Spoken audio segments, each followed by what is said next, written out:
Tuvojoties partijas vienotība kongresam, joprojām nav skaidrs, kurš varētu pretendēt uz partijas jaunā līdera vietu. Uz priekšsēdētāja amatu tiek meklēti arī citi pretendenti, neviena Edvards Smiltēns, kurš minēts līdz šim, un kurš uz laiku savu kandidatūru dēļ iekšējām varas cīņām ir apturējis.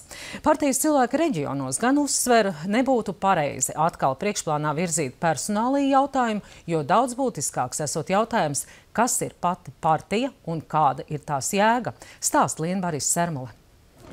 Pēdējā laika satricinājumi ar zemajiem reitingiem, nepārāk veiksmīgajiem pašvaldību vēlēšanu rezultātiem, partijas vadītāja Andra Piebalga paziņojumu par atkārtotu nekandidēšanu, kā arī visbeidzot vairāku redzamu partijas biedru atšķelšanos, partiju vienotība ir nostādījusi būt vai nebūt priekšā.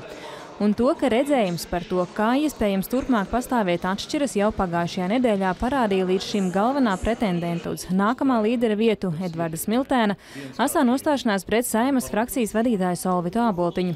Viņiem atšķiroties redzējums, un tāpēc arī frakcijas biedriem esot nevis jārunā pa kaktiem, bet jāpauž sava nostāja, lai redzētu, vai Smiltēnam vispār ir nozīme pārņemt vadības grožus. Ir pilnīgi skaidrs, ka partijai ir divi ceļi. Vai nu viss paliek pa vecam, vai notiek radikāls pārmaiņas. Radikāls. Savukārt es neredzu, kā var notikt radikāls pārmaiņas, ja netiek mainīta frakcijas vadība. Un tas nozīmē, ka ņemot vērā to, ka man ar frakcijas vadītāju ir pilnīgi diametrāli pretējs redzējums, kā būtu jātīstās partijai, es neredzu iespēju paveikt nozīmīgas pārmaiņas, ja šī partija tiks vilkta divos dažādos virzienos. Un es domāju, ka lielā mērā tā ir bijusi arī Andra Piebalga problēma, ar ko viņš ir cīnījies pēdējā laikā. Solvita Āboltiņa tikmēr saka, ka neizprot Smiltēna nostāju, konkurēt par līderību viņa nedomājot. Nekandidēšu visdrīzāk arī uz valdi, jo esmu domājis nākamgad pēc Saeimas beigām pamest politiku un droši vien atgriezties, tā kā sabiedrībai patīk politiķus sūtīt no turienes, kur viņi nāk. Tad, tā kā es nāku no ārlietu dienestas, tad ļoti iespējams, ka ārlietu dienestā arī atgriezīšos.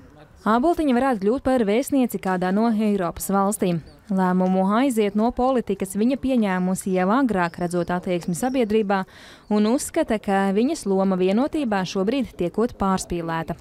Manuprāt, vienotības problēma ir nevis Āboltiņas stiprums vai vēlme kaut kur atgriezties un kaut ko komandēt, bet droši vien vājums, pārējo vājums, kuri nav spējuši parādīt, kas tad ir tie mērķi politikā, pārliecināt sabiedrību, ka kāds no viņiem var būt spēcīgs līderis. Bet kamēr vien ir cilvēki, kas apzinās to, ka vienotība tika radīta ar konkrētu mērķi, un lai cik tas būtu šobrīd sagrauts, tās grupas nav tādas, lai viņās nevarētu būvēt kādu jaunu māju, kura būtu pārliecinoša. Paust atbalstu Smiltēnam tagad viņa gan nesteidza, neizslēdzot, ka kongress var lemt arī par citu līderi. Vai viņa pati piedalīsies kongresā, gan esot pāragri spriest. Vienotības cilvēki reģionos, īpaši pēc pašvaldību vēlēšanām, kas lika pārdomāt partijas situāciju, uz šo raugās kā izšķirošu brīdi, tomēr gribētu, lai Rīgā vērojamās personību cīņas vēl vairāk nesatricinātu partiju. Protams, personālija jautājums vienmēr ir bijis svarīgs un Latvijā pierasts kā centrālais, bet es nedomāju, ka personālija jautājums ir pats būtiskākais, kaut gan, protams, nevar nenovērtēt tā nozīmību.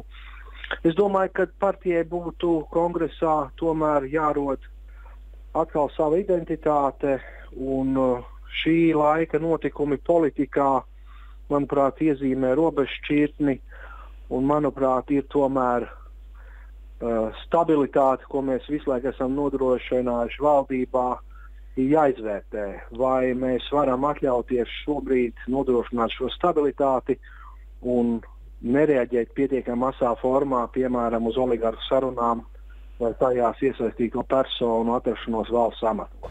Konkrētas rīcības izšķirošos jautājumos pietrūcis arī Cēsvainas mēram Vilnim Špatam. Partijas atbalsts vietvarā nebijis jūtams, lai arī piederīgs vienotībai, arī pašvaldību vēlēšanās kandidējis no saraksta, kas nes nevis vienotības vārdu, bet apvienības savam novadam un sevi sauc vien par ierindas biedru. Būtu bijis labi, ja vienotībai būtu bijusi interese par laukiem lielāk, jo vienotībai nekad nav bijusi tāda reģiona un lauku vietēju pašvaldību atbalstā interese. Arī šīs, kad tās reformas kaut kādas cenšas taisīt, tad viņi vienmēr ir par lieliem novadiem un tas ir par politizētu pārvaldi. un tādu. Un mēs uzskatām, ka tas ir īstenībā politiskā var aiziet tālāk no iedzīvotājiem, ka tas nav pareizi. Kādreiz kādu kongresu aizbrauc, bet uz šo es nezinu, vai es braukšu. Man liekas, ka tas tomēr ir vasara un to darbu visiem ir daudz. Un ja tu neredzi tam visam jēgu, tad tur brauks. Politologs Ivars Ieps vērtē, ka partijai gan vēl ir iespēja atgūties. Bet jautājums ir, protams, par to, cik lielā mērā jaunajai partijas vadībai izdosies noturēt to dienas kārtību. Par to, par ko tad mēs īsti esam. Mēs esam par Eiropu, mēs esam par tiesiskumu, bet par ko mēs vēl esam un konkrētāk mazliet. To gribētos dzirdēt, kas ir tas, ko mēs gribam šobrīd mainīt.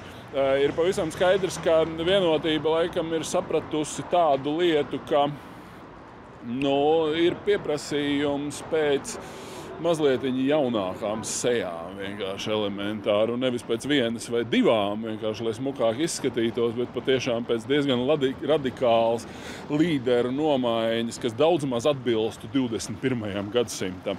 Politologs arī atzīst, Aboltiņas pievēršanās diplomātiskiem dienestam ir optimāls risinājums gan viņai pašai, gan partijai, jo, lai arī viņai ir bijuši sasniegumi politikā, tik zemi reitingi bijuši reti kuram politiķim, un tādā situācijā ir pašsaprotami izstāties. Pagaidām gan nav atrisināts jautājums pašā partijā, kas tad īsti kandidēs priekšsēdētāja amatam. Saeimas frakcija savu lēmumu vēl nav pieņēmusi, un arī oficiāli neviens šim amatam pagaidām nav virzīts. Liena Barisa Sarmalē, Gors Kavaļevskis, Ingus Graudiņš, Latvijas televīzija.